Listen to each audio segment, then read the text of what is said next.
সুপ্রিয় শিক্ষার্থী বন্ধুরা, আজকে আমরা আলোচনা করব বিশ্বকবি রবীন্দ্রনাথ ঠাকুরের গল্পগুচ্ছ থেকে নেওয়া অপরিচিতা গল্প। আজকে আমাদের আলোচ্য বিষয় অপরিচিতা, রবীন্দ্রনাথ ঠাকুর।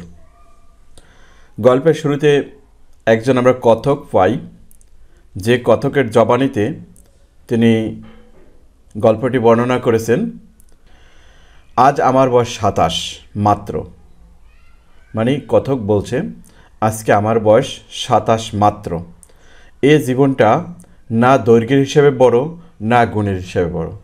বলছে যে এই যে জীবনটা, যেখানে যে আমার বয়স 27, এই 27টা না একটা দৈর্ঘ্যের হিসেবে বড় না একটা গুণের হিসেবে বড়। অর্থাৎ এই বয়সটা অনেক দীর্ঘতর নয়, অনেক দৈর্ঘ্য থেকে অনেক অভিজ্ঞতা অর্জন করার বয়সও না, আবার গুণ যে এই বয়সে অনেক গুণ অর্জন করেছে এরকম না। তবু ইহার একটা বিশেষ মূল্য আছে। বলছে তারপরে এই বয়সটা, এই 27 বছর বয়স যে অতিবাহিত করেছে, এই 27 বছরের মুহূর্তে যে বয়সটা 27 বছর পর্যন্ত, আজকে যে দিন পর্যন্ত যে বয়স, এর একটা বিশেষ মূল্য আছে। ইহা সেই ফুলের মতো যাহার বুকের উপর ভ্রমর আসিয়া বসিয়াছিল, এবং সেই পদক্ষেপের ইতিহাস তাহার জীবনের মাঝখানে ফলের মতো গুটি ধরিয়া উঠিয়াছে। এখানে আমরা জানি বিজ্ঞানের একটা বিষয় আছে, পরাগায়নের বিষয়। সেই পরাগায়নের বিষয়টি এখানে উল্লেখ করছেন যেন, অর্থাৎ একটি বৃক্ষের সফলতা তার ফুল এবং ফলের মধ্যে দিয়ে, সেখানে যখন এই বৃক্ষের সফলতার মাঝখানে সবচেয়ে একটি আলোচ্য মুহূর্ত বা উল্লেখযোগ্য মুহূর্ত হলো যখন সে পরাগায়ন হয়। সেই পরাগায়নের মাধ্যমেই কীট অথবা পতঙ্গের পাখা অথবা তার পায়ে পুরুষ ফুলের কাছ থেকে যে রেণু এসে স্ত্রী ফুলের উপর বসে যখন তখন সেখানে মিশ্রিত হয় এবং পরাগায়ন হয়।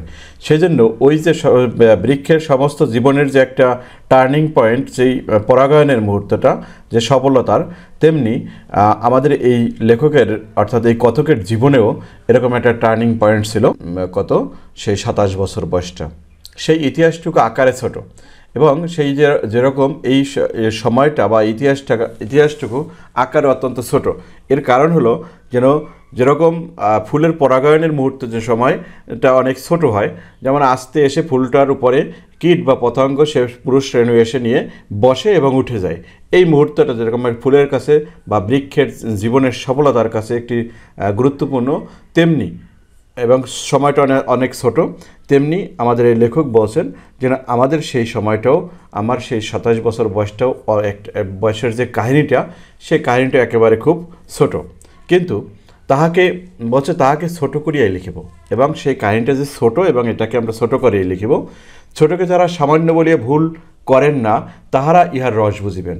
অর্থাৎ বলছে আমরা ছোটকে অনেক সময় ছোট বলিয়া উপহাস করি বা তুচ্ছ তাচ্ছিল্য করি।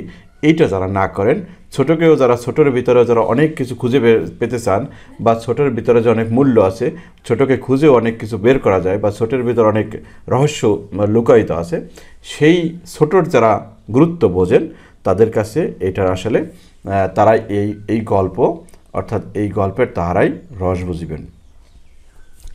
পরে দেখো, কলেজে যতগুলো পরীক্ষায় পাশ করিবার সব আমি চুকাইয়াছি। মানে আমার কাজ ছিল এর আগে কলেজে আমার পড়াশোনা, এবং পড়াশোনাটাই আমার প্রধান কাজ ছিল। সেজন্য কলেজের যতগুলো আমার পরীক্ষা ছিল, এটাই আমাদের কাজ ছিল যেন এই পরীক্ষায় আমার পাশ করতে হইবে। মূল লক্ষ্য ছিল কি, এই পরীক্ষায় পাশ করতে হবে। আমার সেই পাশের যে কাজটা, সেটা আমি শেষ করেছি। তারপর ছেলেবেলায় আমার সুন্দর চেহারা লইয়ে পণ্ডিত মশাই আমাকে শিমুল ফুল ও মাকাল ফলের সহিত তুলনা করিয়া বিদ্রূপ করিবার সুযোগ পাইয়াছিলেন। মানে বলছে, ছোটোবেলা আমাকে আমার পণ্ডিত মশাই, যে পাঠশালায় পড়তাম, সেই পাঠশালায় পণ্ডিত মশাই আমাকে মাঝে মাঝে শিমুল ফুল বলছে। শিমুল ফুল তো তোমরা দেখেছো অবশ্যই, যেন লাল, একেবারে টকটকে, যার কোনো খুঁত নেই লালের ভিতরে, সেরকম আমাকে শিমুল ফুল বলছে। মানে আমার চেহারাটা সৌন্দর্যটা তদ্রূপ লাল ছিল। এবং আরেকটা বলছে মাকাল ফল। মাকাল ফলটা এরকম যেন উপরে খুব সুশ্রী এবং পরিপাটি, রঙটাও সুন্দর, কিন্তু ভেতরটার কাটলে ভেতরটা খুবই কালো, অর্থাৎ কাটলে ভেতরটা খুবই কালো হয়। সেজন্য এই মাকাল ফলটাকে মানুষ তুলনা দেয় যেন বাইরে পরিপাটি, কিন্তু ভিতরে আসলে অন্তঃসার শূন্য, যেটাকে বলা হয় তাকে মাকাল ফল হিসেবে তুলনা করা হয়।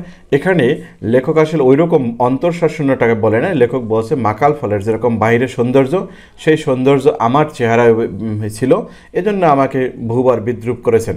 হ্যাঁ, ইহাতে তখন বড় লজ্জা পাইতাম, অর্থাৎ এই জন্য আমি ইহা আসলে অনেক লজ্জা পাইতাম ইহাতে। কিন্তু বয়স হইয়া একথা ভাবিয়েতেছি, মানে যখন আমরা বুঝতে পেরেছি, বুঝা শিখছি বা বয়স হয়েছে, তখন আসলে আমি ভাবতেছি যেন ওটাই আমার চেহারাটা আমার ভালো ছিল বিদায় বলছে, এটা আসলে দোষের কিছু নয়, এটাই আসলে আমারও তখন কাম্য ছিল। সেজন্য বলছে বড় হইয়া, কিন্তু বয়স হইয়া এখন ভাবিতেছি যদি যদি জন্মান্তর থাকে, তবে আমার মুখের স্বরূপ এবং পণ্ডিত মহাশয়ের মুখে বিদ্রূপ আমার আবার যেন এমনি করেই প্রকাশ পায়। মানে এখন আমার বয়স হয়েছে, এখন আমি ভাবতেছি যেন না ওই পণ্ডিত মহাশয় যেরকম আমাকে বিদ্রূপ করছিল, তার মুখের যেরকম কটাক্ষ ছিল, সেই কটাক্ষগুলো যেন আমার আবার ভবিষ্যতে আমার চেহারায় ফুটে ওঠে। আমার পিতা এককালে গরিব ছিলেন, মানে এখানে বলছে যে না, আমার যে পিতার যে পরিচয়, পিতা আমার ছেলের এককালে গরিব, ওকলাতি করিয়া তিনি প্রচুর টাকা রোজগার করিয়াছিলেন, ভোগ করিবার সময় নিমেষ মাত্র পান নাই। মানে আমার বাবা যেন, তার পিতা এককালে গরিব ছিলেন, কিন্তু গরিব নিজের কর্মচেষ্টায় তিনি উকিল হয়েছেন লেখাপড়া করে, এবং ওকলাতি করে প্রচুর টাকা জীবনে রোজগার করেছেন। কিন্তু সেই রোজগার করে জমা করতে করতে আসলে যে সেই টাকা দ্বারা ভোগ করবে এরকম সময় তিনি পেয়ে ওঠেন নাই, তার ভোগ নিমেষ মাত্র করতে পারেন নাই। মৃত্যুতেই তিনি হাঁপ ছাড়িলেন, সেই তার প্রথম অবকাশ। মানে তিনি অবকাশ ছুটি যাপন বা ছুটি উদযাপন, কিন্তু সে সেরকম ছুটিটা যাপন করলেন কবে, যেন তার মৃত্যুর মধ্যে দিয়ে তার প্রথম অবকাশ পান। তিনি তার আগে এরকম অবকাশ পাননি। সেটা বলছেন মৃত্যুতেই তার আসলে প্রথম অবকাশ, তিনি এর আগে কখনোই অবকাশ, বিশ্রাম বা এরকম টাকা ভোগ করে বা ভোগ বিলাস করার সুযোগ পাননি। আমার বয়স অল্প, আমার বয়স তখন, অর্থাৎ বাবা যখন মারা গিয়েছে আমার বয়স অল্প, মার হাতেই আমি মানুষ। বাবা মারা গেলে যে দায়িত্ব, সংসারের দায়িত্ব তো মায়ের উপরে পড়ে বর্তায়, সেই হিসেবে আমি সেই মায়ের হাতে মানুষ। মা গরিবের ঘরের মেয়ে, তাই আমরা যে ধনী একথা তিনি ভুলেন না, আমাকেও ভুলিতে দেন না। অর্থাৎ বলছে এটা, মা গরিবের ঘরের, বাবা যেহেতু গরিব, মাও সেই গরিবের মেয়ে, তাই আমরা যে ধনীর পরিবার বা অনেক আমরা ধনী, এটা আসলে তিনিও কখনো বলেন না, আমাকেও ভুলিতে দেন না। শিশুকালে আমি কোলে কোলেই মানুষ বোধ করি, মানে আমি আশা করি আমি অনেক আদুরে ছিলাম ছোটোবেলা, আমাকে কোলে কোলেই মানুষ, আমাকে কষ্ট করতে হয় নাই। এখানে বলতে কোলে কোলে তো সবসময় কোলে কোলে না, অর্থাৎ আমাকে চোখে চোখে রাখছে, আমি আদরে ছিলাম অনেক, এটাই বোধ করি। সেই জন্য শেষ পর্যন্ত আমার পুরোপুরি বয়সই হইল না। আমি মানসিকভাবে মনে হচ্ছে যেন আমি এখনও সেই শিশু, আমি আসলে এখনও বয়স হয় নাই আমার, এরকম একটা ভাব আমার ভিতরে কাজ করছে। আজও আমাকে দেখিলে মনে হইবে আমি অন্নপূর্ণার কোলে গজাননীর ছোট ভাইটি। মানে এখানে বলছে আজকে আমাকে দেখলে আমাকে সে নাতুস মনে হবে, যেন আমি কর্মঠ না বা কাজকর্ম করে আমার সেরকম না, আমি ওই নাতুস যেরকম গজানন, মানে গজমুখ সেই গণেশ, গজ আনন, অর্থাৎ গজ আনন যার, এখানে গণেশ দেবতাকে বোঝানো হয়। মানে তার মুখ, আনন অর্থ মুখ অর্থ তার গজের ন্যায় মুখ। এবং অন্নপূর্ণা, দেবী অন্নপূর্ণাকে বলা হয়েছে, দেবী অন্নপূর্ণার কোলে যেন গজাননের ঠিক গজাননের মতো, অর্থাৎ একেবারে গজানন গণেশ না, কিন্তু গণেশের ছোট ভাইটির মতো আমাকে দেখায়। আমার আসল অভিভাবক আমার মামা। বলছে বাবা মারা গেছে, এরপরে মা আমাকে মানুষ করেছেন, এবং কিন্তু আমার আসল অভিভাবক আমার মামা। তিনি আমার চেয়ে বড় জোর বছর 6 বড়, মানে তিনি সবচেয়ে আমার চেয়ে বয়সের তফাৎটা, তিনি মামা কিন্তু আমার চেয়ে অনেক বড় নয়। তার বয়স কত? সর্বোচ্চ বছর 6 বড়, কিন্তু ফল্গুর বালির মতো তিনি আমাদের সমস্ত সংসারটাকে নিজের অন্তরের মধ্যে শুষিয়া লইয়াছেন। এখানে ফল্গু বালি, ফল্গু একটা নদীর নাম, ভারতের একটা নদী। এই নদীর বৈশিষ্ট্য হলো কি, ফল্গুর উপরে বালি, ফল্গু নদীটার উপরে বালি, দেখলে হঠাৎ করে বোঝা যাবে না যে এর ভিতরে প্রবাহমান একটা ধারা আছে, কিন্তু ভিতরে অন্তঃসলিলা বলা হয়, বা ভিতরে অনেক আর কি জল আছে, জলের স্রোত আছে, সেজন্য। অর্থাৎ এখানে এই বালি না করে কখনোই এই জলকে পাওয়া যাবে না, সেজন্য বলছে অন্তঃসলিলা যে নদী।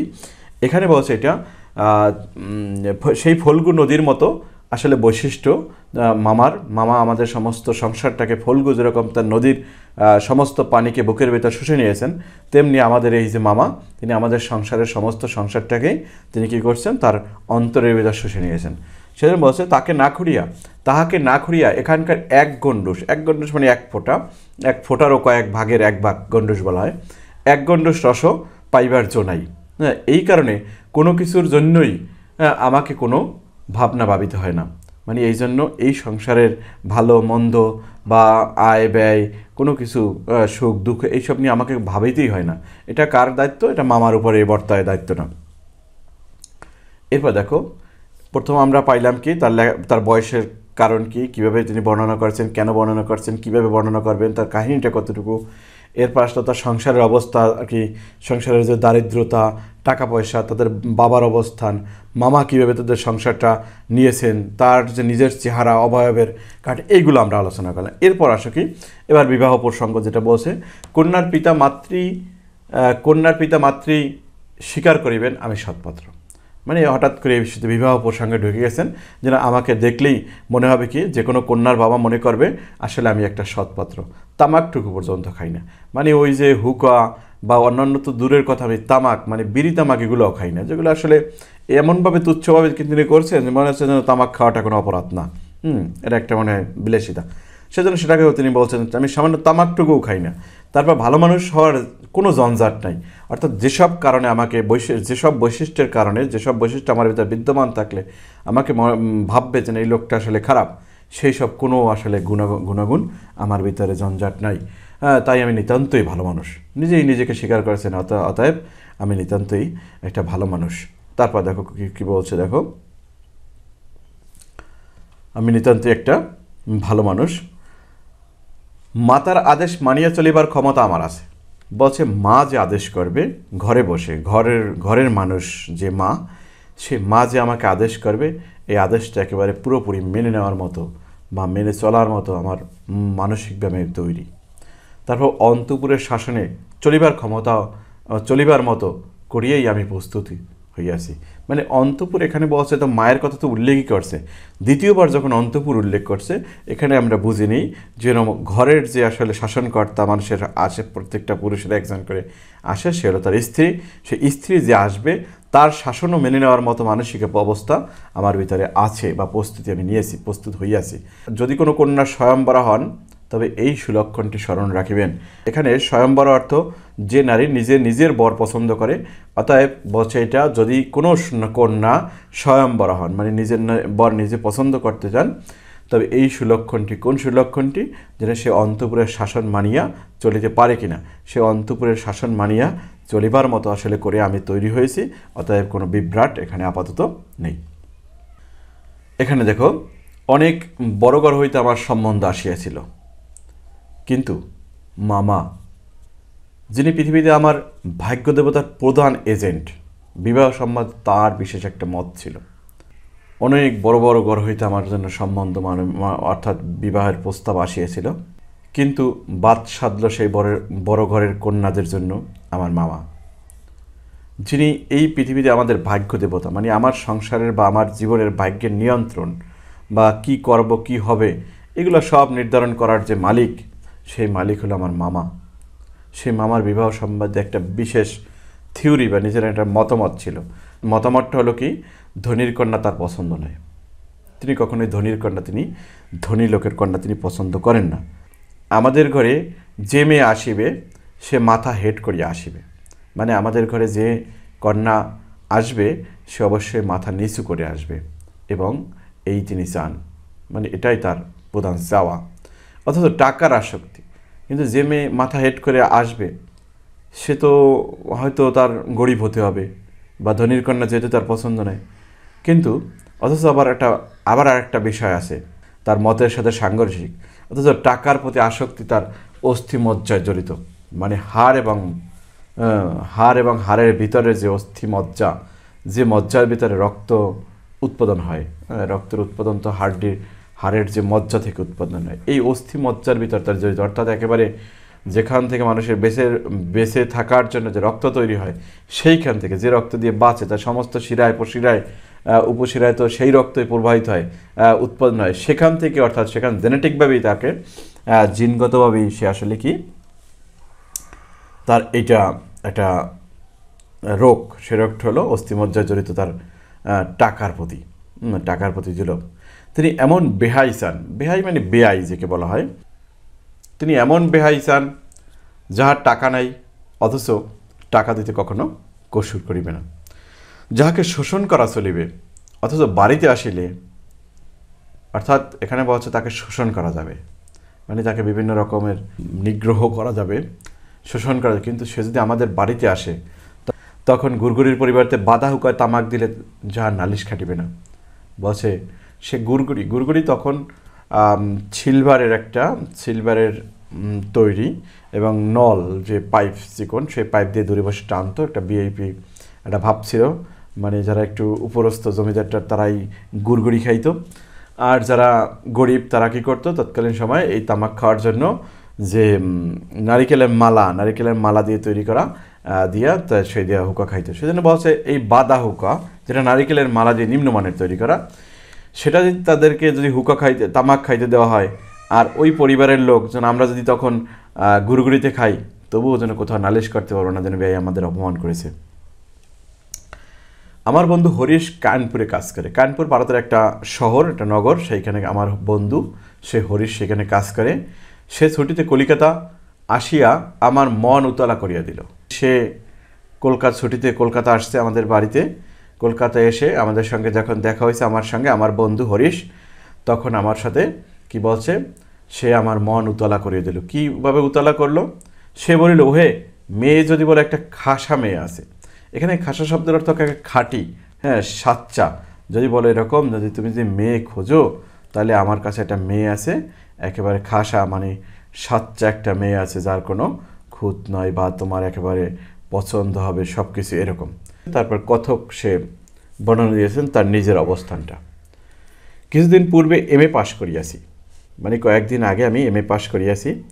সামনে যতদূর দৃষ্টি চলে, মানে অর্থাৎ সামনে জীবনের যে সময়টা, যেন কালকে কি করব, পরশু কি করব, তার পরের দিন করব, তার পরের মাসে কি করব, এরকম যতদূর দৃষ্টি আসলে কল্পনা করা যায়, ছুটি ধুধু করিতেছে।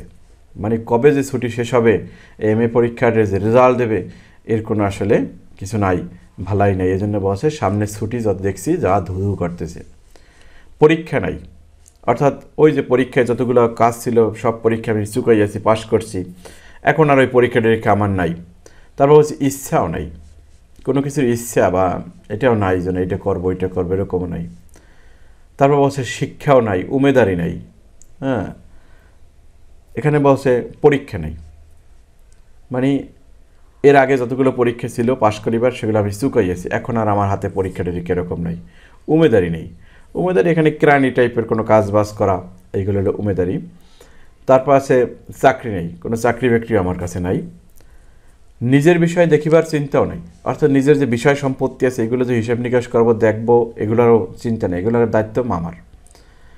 শিক্ষাও নেই, শিক্ষার কাজও নাই, পরীক্ষা শেষ। ইচ্ছাও নেই, তারপর কোনো কিছু নিজের ইচ্ছে করবো, যেন এটা করবো এটা করবো এরকম কোনো ইচ্ছাও নাই, মানে নিজের ভিতরে কিছু করার টেন্ডেন্সি এটাও নেই। থাকিমার মধ্যে ভেতরে আছেন মা, মানে অন্তপুরে মা, আর বাহিরে আছেন একমাত্র মামা। নেই এই অবকাশের মরুভূমির মধ্যে আমার হৃদয়ে তখন বিশ্বব্যাপী নারী রূপের মরীচিকা দেখিতেছিল। আকাশে তাহার দৃষ্টি, বাতাসে তাহার নিঃশ্বাস, তরুমর্মরে তাহার গোপন কথা। বলছে এটা, এই যে অবকাশ, এই ছুটিকে যদি আমি মরুভূমির মতো ভাবি, এই মরুভূমির মধ্যে আমার হৃদয়, মানে আমার হৃদয়টা শুধু দেখতেছে বিশ্বব্যাপী একটি নারীরূপী মরীচিকা। মানে মরীচিকা এরকম যেন মরুভূমির মধ্যে যখন হাঁটতে থাকে তখন ওই বালির উপরে রোদ্দুর পরে এর প্রতিফলন স্বরূপ দেখা যায় দূর থেকে যেন পানি আর কি থই থই করতেছে, কিন্তু যখন কাছে যাবে তখন মনে হইবে না কিছু পানি নেই, ওটা বালি। এই যে মরীচিকা, এরকম কি করছে যেন আমার সমস্ত হৃদয় জুড়ে দেখতেছে শুধু মরীচিকাটা কি পানি না, মরীচিকাটা মনে হচ্ছে একটা নারী, পৃথিবী জোড়া নারী। সেই নারীর বর্ণনা দিয়েছে এরকম, আকাশে তার দৃষ্টি, সেই নারী যেন আকাশের দিকে চেয়ে আছে। বাতাসে তার নিঃশ্বাস, যে বাতাসটা আসছে সেইটাই মনে হচ্ছে যেন এইটাই ওই নারীর শ্বাস প্রশ্বাস। তার পাশে তার যে কথাটা এটা মনে হচ্ছে যেন এই তরু মর্মর, যত তরু যে মর্মর করে শব্দ করে বাতাসে, এই শব্দটাই মনে হচ্ছে তার গোপন কথা। তার সাথে সেই গোপন কথাগুলো সে বলতেছে। এরপর দেখো, এই যখন আমার অবস্থা, যেন আমার মনের ছুটি ধুধু করতেছে, অন্যদিকে আমি এরকম নারী রূপের মূর্তি টূর্তি দেখতেছি, এই মুহূর্তে কী করলো, আমার হরিশ আসলো। এমন সময় হরিশ আসিয়া বলিল, মেয়ে যদি বলো, ওই যে কথাটা, মেয়ে যদি বলো তবে একটা খাসা মেয়ে আছে, একটা সাচ্চা, একটা খাঁটি মেয়ে আছে। আমার শরীর মন বসন্ত বাতাসে বকুল বনের নবপল্লব রাশির মতো কাঁপিতে কাঁপিতে আলো ছায়া বুনিতে লাগিল। মানে বলছে তখন আমার শরীর এবং আমার মন বসন্ত বাতাস, এই বসন্তকালের যে বাতাস, সেই বাতাসের বকুল বনের নবপল্লব রাশি, যেন বসন্তর শীত যে যখন শেষ হয়ে যায়, বসন্তর আগমন মুহূর্তে সমস্ত তরু যে পাতা ঝরিয়ে দিয়েছিল শীতকালে, তারা নতুন যে পল্লব, নতুন যে পাতারাশি গজায়, সেই পাতারাশি যেরকম পাতারাশির মতো কাঁপতে কাঁপতে কাঁপিতে কাঁপিতে আলো ছায়া বনিতে লাগিল। মানে হঠাৎ আলো আর কত কিছুক্ষণ ছায়া, আলো ছায়া বনিতে লাগিল। হরিশ মানুষটা ছিল রসিক, মানে আমার বন্ধু যে হরিশ, সে রসিক ছিল। অর্থাৎ অনেক কাছে রসিক মানুষ কথা, সহজ কথা বললে একটু ঘুরে পেঁচে রস সিঞ্চন করে, তার ভিতরে রস মিশ্রিত করে তারপরে বর্ণনা করে। রসিক, রস দিয়ে বর্ণনা করিবার শক্তি তাহার ছিল। অর্থাৎ এখানে রস দিয়া তার বর্ণনা করিবার শক্তি তার ছিল। আর আমার ছিল তৃষার্থ মন, অর্থাৎ আমার ছিল তৃষার্থ মন। যেখানে দেখো, আমার যদি পিপাসা লাগে তখন সবচেয়ে আমার পৃথিবীর মূল্যবান বস্তু হলো আমার পানি। যখন যদি আমার খাবারের ক্ষুধা লাগে তখন পৃথিবীর যে কোনো খাবারই আমার কাছে সবচেয়ে মূল্যবান। এরকম আচ্ছা, রসিক দিয়ে, সে রস দিয়ে যেরকম বর্ণনা করতেছে, আর আমার মন সেরকম তৃষ্ণার্থ, তৃষার্থ। সেজন্য একেবারে মনে হচ্ছে ওইটাই আমার এখন সবচেয়ে পৃথিবীতে প্রয়োজন। আমি হরিশকে বলিলাম, একবার মামার কাছে কথাটা পারিয়া দেখো। মানে বলছে, আমি হরিশকে বললাম, এই যে বিবাহ টিবাহ, এই কাজের ভিতর তো আমার এরকম নেই, হস্তক্ষেপ করার বা আমার মতো অধিকার নাই। তুমি একবার যদি পারো মামার কাছে এটা অন্তত বলে দেখতে পারো। এই পরে দেখো, হরিশ আসর জমাইতে অদিত। আসর জমাইতে এখানে বলছে এটা যেন অনেক আছে, যেন মানুষকে আকৃষ্ট করে ধরে রাখতে পারে গল্পের মাধ্যমে। সেরকম হরিশ সে আসর জমাইতে পারতে, মানুষ সবাইকে আকৃষ্ট করে রাখতে পারতে। আসর জমাইতে অদ্বিতীয়, তার সর্বত্রই খাতির ছিল। মামাও তাকে পাইলে ছাড়িতে চান না, মানে মামাও তাকে খুব পছন্দ করে। সে বিভিন্ন রকমের গল্প, বিভিন্ন রকম কথা বলতে পারেন, তাকে রস দিয়া তাকে মন মাতাই রাখতে পারে, যেন মামাও তাকে ছাড়তে চান না। কথাটা তার বৈঠকে উঠিল। কোথায়? মামার বৈঠকে এক সময় শেষ পর্যন্ত উঠিল। মেয়ের চেয়ে মেয়ের বাপের খবরটাই তার কাছে গুরুতর।